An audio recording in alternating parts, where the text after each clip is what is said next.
awesome. Okay, so we have our horizon line. Now we've established our vanishing point. Can y'all see that at home? Do I need to do Sharpie? Would Sharpie be better? Yes. I feel like this is hard to see.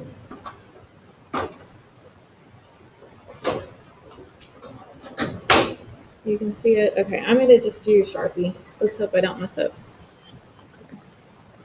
All right, so horizon line,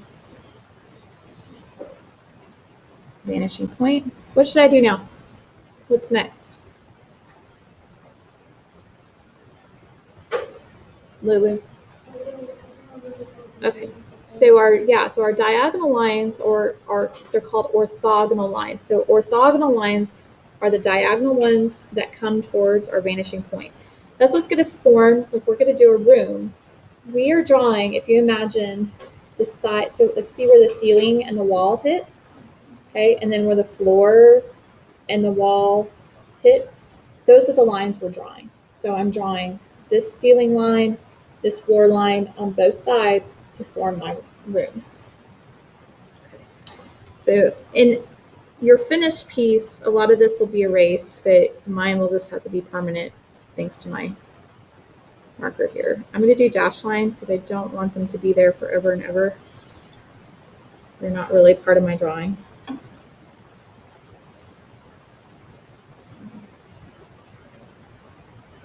Right side. And these can change depending on what you're doing.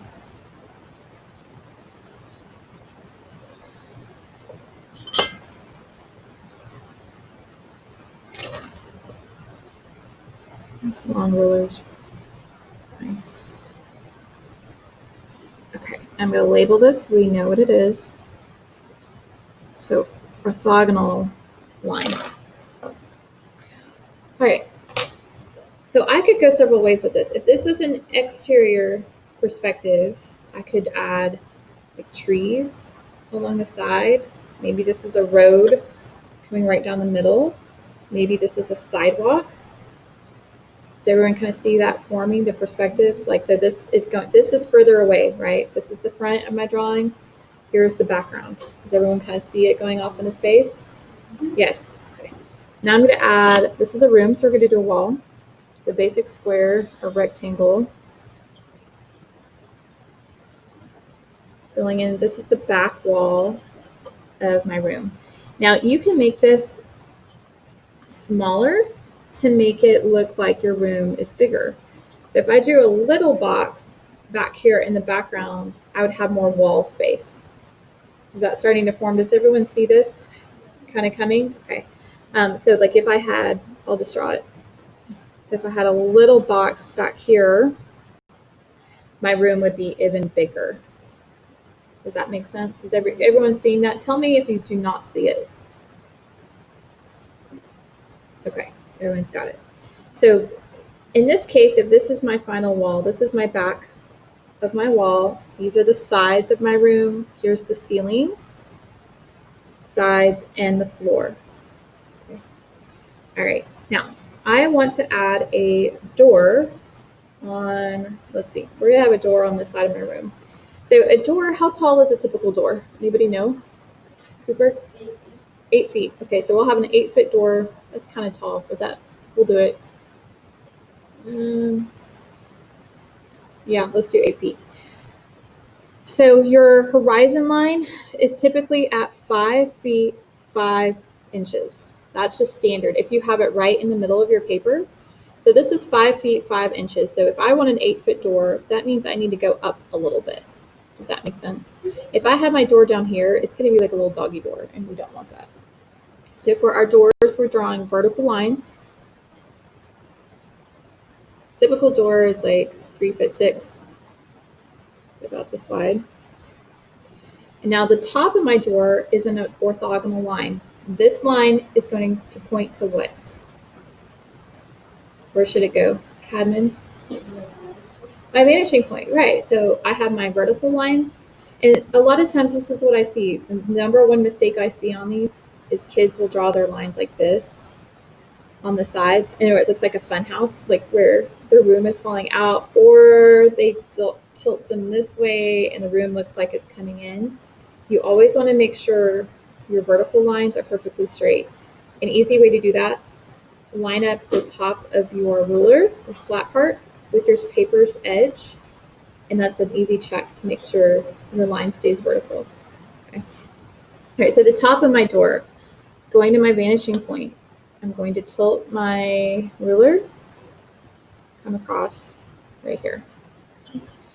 Now I want a window on this side. How would I draw a window? What do I need to do, Ian?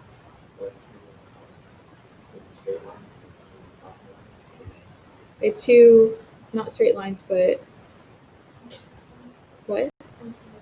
No, vertical. Yeah. So we want to use so vertical lines. So I'm going to have two parallel vertical lines.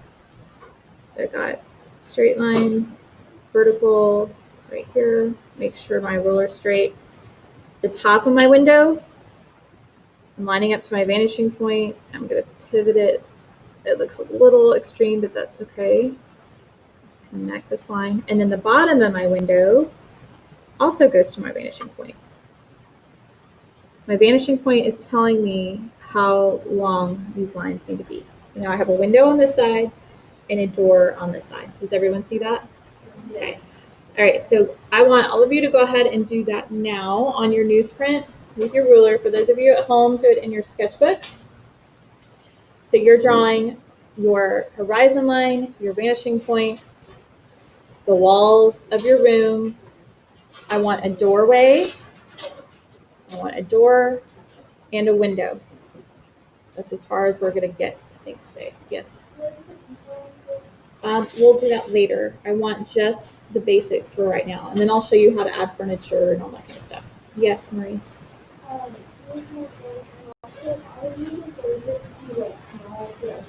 That's what I was worried about. Then get a bigger one. Right. Yes. Oh, yeah. So use your lightest graphite. And so if you make a mistake, you can erase it. So like your 4H, your 6H, the lightest H you have, the bigger the number, the lighter the H. Yes, Cadman. Yes, go turn on the lights. Yes, and then just copy what I did. And then you move it back.